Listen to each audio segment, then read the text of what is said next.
देहात्म अध्यास की वजह से मैंने अपने आप को जीव मान लिया, छोटा मान लिया, जीव मान लिया, देहात्म अध्यास की वजह से। इसकी निवृत्ति होगी तो भगवान कह रहे हैं कि ये उत्पाद्य, आप्य, संस्कार्य, विकार्य, ये चारों ये कर्म के हैं, ये सब ये कर्म के विषय हैं सब। ये ज्ञान का विषय नहीं है। मतलब ज्ञान मतलब ब्रह्म ज्ञान, ये ज्ञान का विषय नहीं। और ब्रह्म ज्ञान का छोड़िए, बड़े मजे की बात है, व्यवहार में भी आप देख लीजिए। व्यवहार में भी मान लीजिए किसी चीज का आपको अज्ञान है, मान लीजिए आपको साइंस का, मैं लौकिक विषय की बात कर रहा हूँ, मान लीजिए आपको साइंस का अज्ञान है, आप जाके कॉलेज में एडमिशन लेते हैं, आपको मैनेजमेंट में ट्रेनिंग लेनी है, मैनेजमेंट का ज्ञान लेना है, आपने किसी इंस्टीट्यूट में एडमिशन ले लिया, तो वहां भी आपकी क्लास होगी, आपको अध्ययन करना पड़ेगा, जो भी आपका और जो भी आपके लेक्चरर्स हैं, प्रोफेसर्स हैं, आपके गाइड हैं, वो आपको पढ़ाएंगे, समझाएंगे आपको। तो वहां पे भी अगर कर्म के साथ समुच्चय होता, मान लीजिए, पहली बात हो ही नहीं सकता, समुच्चय नहीं हो सकता, मैं तो लौकिक ज्ञान की बात कर रहा हूँ कि नहीं कर्म का उसके साथ समुच्चय जरूरी है, कर्म का समुच्चय। तो वहां पे आप कैसे मतलब एक तरफ साथ साथ श्रवण कर रहे हैं और कर्म का समुच्चय साथ में, मतलब कर्म भी करे, तो कर्म और ज्ञान का समुच्चय तो भाई हो ही नहीं सकता। आप ब्रह्म ज्ञान की तो बात छोड़िए, जो लौकिक विषय के ज्ञान है उसमें दोनों नहीं मिल सकते, दोनों नहीं तो फिर कैसे होगा?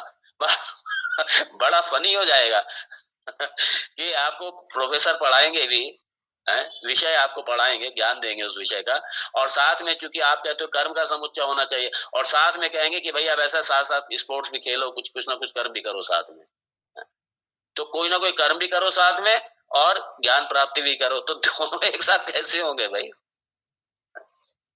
उस समय कैसे होगा? तो आपको मैनेजमेंट का अज्ञान है, ज्ञान नहीं है। जब मैनेजमेंट का अज्ञान है तो मात्र ज्ञान से ही तो उसका समाधान होगा, और दूसरा क्या है? हाँ, अगर आपको ये कहा जाता है स्पोर्ट्स अपने एक्सरसाइज कीजिए, अच्छा खाइए पीजिए, तो यार उनका फल तो अलग है, उससे कोई आपको मैनेजमेंट का ज्ञान नहीं मिलेगा, आपका स्वस्थ बना रहेगा, स्वस्थ मन होगा, हाँ, आपकी शरीर की स्थिति अच्छी हो जाएगी, मन की स्थिति अच्छी हो जाएगी, जो आपको ज्ञान प्राप्ति में सहयोग करेगा। ये समुच्चय थोड़ी है इनका, ज्ञान कर्म का समुच्चय हो ही नहीं सकता।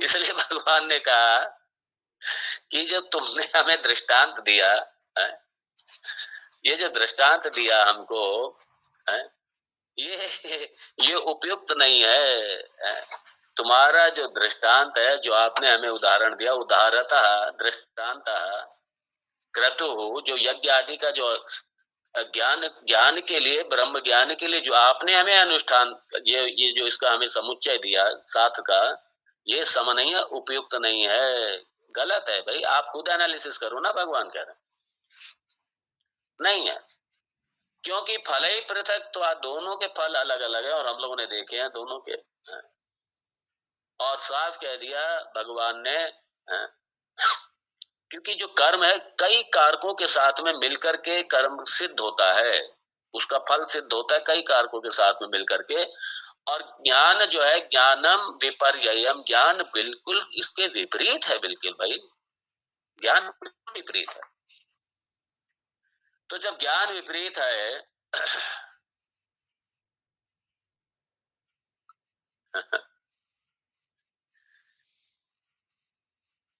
इसलिए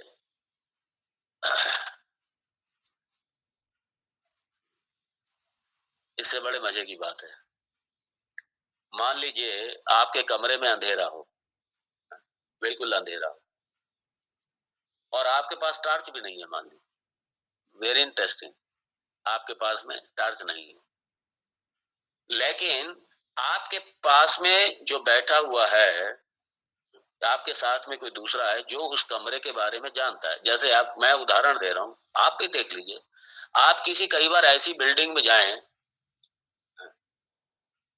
जैसे उदाहरण के रूप में ये हमारे लखनऊ की भूल भुलैया, जिसे आज बड़ा इमाम बाड़ा कहते हैं, ये बड़ा इमाम बाड़ा नहीं है, ये राजमहल है। ये मत्स्य भवन है, राजमहल है। मैं गया था उसको एक बार देखने,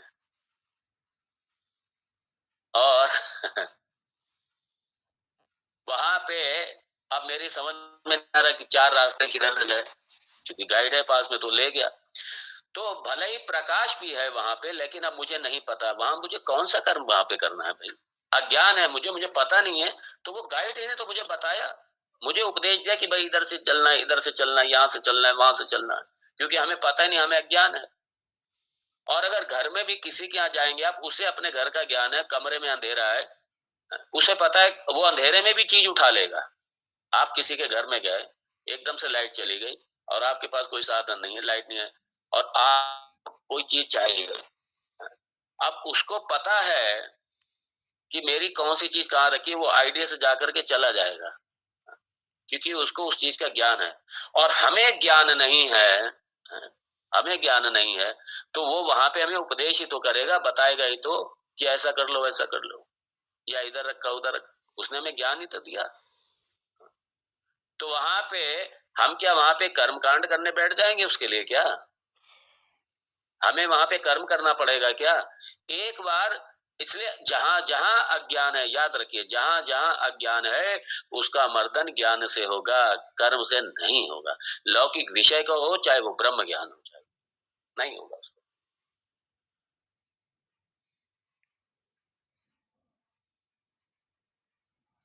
इसलिए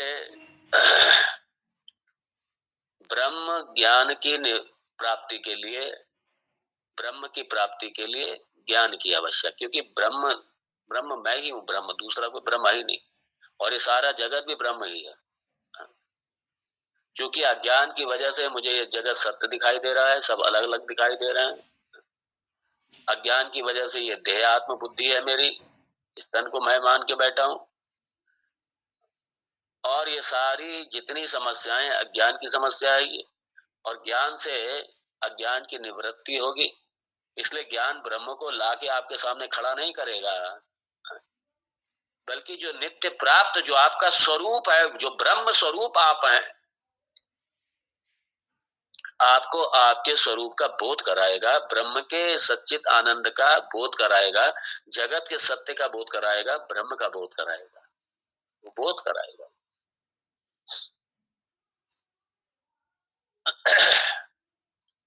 इसलिए कर्म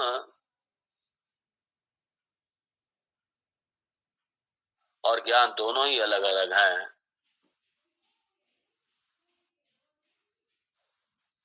और ज्ञान और कर्म, चूंकि दोनों के पृथक फल हैं, दोनों स्वरूपता भिन्न है, स्वभाव से दोनों भिन्न है, विषय से दोनों भिन्न है, दोनों के विषय अलग अलग हैं, इसलिए इनका समुच्चय नहीं हो सकता इनका। ये भगवान ने यहाँ पे तर्क दिया। और इसीलिए जिस कल मंत्र का उल्लेख कर रहे थे, इसलिए ज्ञान की है, ब्रह्म की प्राप्ति, ब्रह्म ज्ञान की, न कर्मण न प्रजया धनेन त्यागे नैके अमृतत्वमानशु।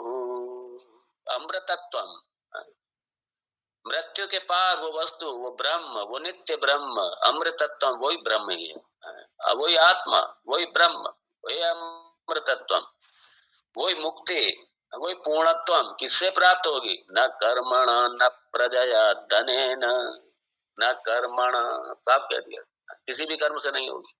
बड़े बड़े वैदिक अनुष्ठान कर लो, कुछ भी कर लो, ये उससे ब्रह्म की प्राप्ति नहीं होगी।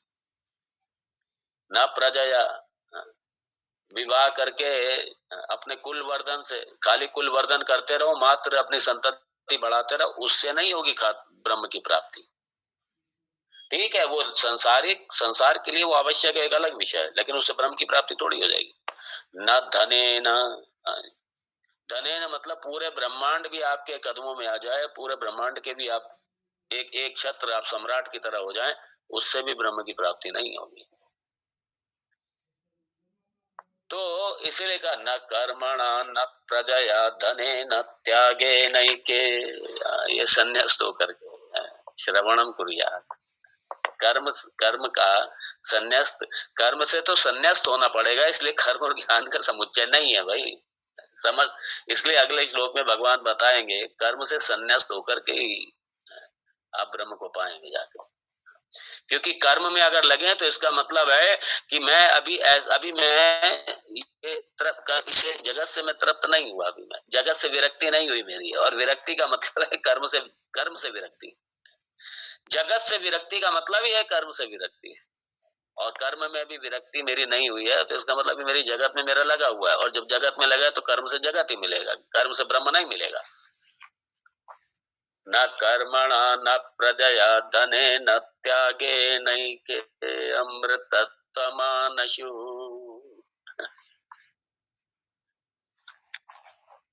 इसलिए भगवान अथ ज्ञानम संसाध्यते, ज्ञानम संसाध्यते, ज्ञान जो है कर्म से विपरीत है पूरी तरीके से, इसलिए संसाध्यते, संसाध्यते अच्छी तरीके से इसकी प्राप्ति, ये सिद्धि इसकी सिद्धि कैसे होगी, ये दूसरे तरीके से होगी, श्रवणम मननम निधिध्यासनम। क्यों? सिद्ध विषय है इसका, साध्य विषय नहीं है ज्ञान का, सिद्ध विषय है। और ये मैंने इसका कोट भी किया था, इसी चीज को, दूरमेते विपरीते विशुचि अविद्याया च विद्येति ज्ञाता विद्याभीप्सिनं नचिकेत सम्मन्ये नत्वा कामा बहवो लोलुपन्ता। भगवान बड़ा स्पष्ट कहते, दूरमेते विपरीते विशुचि, अरे दोनों विपरीत स्वभाव वाले हैं भाई, दोनों विपरीत स्वभाव वाले हैं। भगवान ने यही सिद्ध किया। यहाँ पे जो कठोपनिषद का मंत्र है, ये छुपा हुआ है इस श्लोक में, वो मंत्र छुपा हुआ है, दूरमेते विपरुचि, अरे दोनों विरुद्ध स्वभाव वाले हैं। इसलिए जब दोनों विपरीत स्वभाव वाले, विरुद्ध स्वभाव वाले हैं, इसलिए दोनों के फल भी अलग अलग हैं भाई। आप कैसे समुच्चय कर रहे हो इनका? इसलिए समुच्चय नहीं है ये। यही तो सारा तर्क उसका था, किसका? मंडन मिश्र का, कर्म से मुक्ति, यही वो सिद्ध कर रहे थे, कर्म से ब्रह्म प्राप्ति कैसे हो जाएगा भाई। भगवान शंकराचार्य जी का इसी को लेकर के कई दिनों तक शास्त्रार्थ चला, और बाद में सभी जानते हैं उन्हें पराजित होना पड़ा। वो नहीं पराजित हुए, कर्मकांड पराजित हो। मतलब इसका बिल्कुल ना समझिए कि कर्मकांड व्यर्थ है, इससे ब्रह्म नहीं मिले। अरे ब्रह्म नहीं मिलेगा, लेकिन ब्रह्म प्राप्ति का जो ज्ञान है, उस ज्ञान प्राप्ति के लिए योग्यता मिलेगी, इसलिए उसे त्यागना नहीं है। इसलिए जब तक ये विरक्ति ना हो जाए, जब तक ब्रह्म में पूरी तरीके से मात्र ये निश्चयात्मिका बुद्धि जब तक ना हो जाए, जब तक अधिकारित्व ना मिल जाए, जब तक ये अज्ञान की निवृत्ति ना हो जाए, तब तक ये करो, उसको करो तब तक उसकी। इसलिए कर्म उपासना, कई लोग, ये बड़ी प्रॉब्लम है वेदांतियों की, कई मैं देखता हूँ कुछ हमारे महापुरुष, सबका नहीं, कुछ एक कह देते हैं, कोई श्रवण करने आया है, अरे क्या रखा है इसमें, ये सब क्या कर रहे हो, क्यों कर रहे हो, ये सब क्या मिल जाएगा, ये तो ज्ञान से ब्रह्म की प्राप्ति तो ज्ञान से होगी, मुक्ति तो ज्ञान से होगी, तो काहे के लिए कर रहे हो ये सब? वो जो विचारे कर रहे हैं उनको छुड़वा देंगे, अगले में संदेह उत्पन्न कर देंगे, उनको छुड़वा देंगे। इसलिए भगवान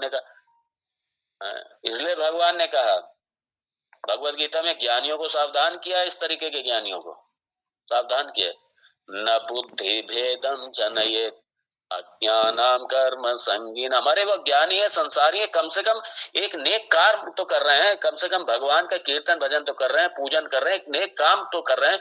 इसलिए जगत का कोई सबसे, अगर कोई पवित्र कार्य है, जगत का सबसे पवित्र कार्य है तो ईश्वर अनुष्ठान, ईश्वर स्मरणम, किसी भी रूप में अगर वो कर रहा है, वो बहुत पवित्र कार्य करता है। कभी मत बुद्धि भेदम जने, उसकी बुद्धि में भ्रम उत्पन्न ना करो, भेद ना उत्पन्न करो। बेचारा अच्छा खासा काम में लगा, ज्ञान भी नहीं है उसके पास, ना वो जानता है, और जो अच्छा खासा धार्मिक अनुष्ठान कर रहा है वो भी उसका छुड़ा दो, वो भी छुड़ा दो, ये पाप हो जाएगा बहुत बड़ा ये। इसलिए बड़ा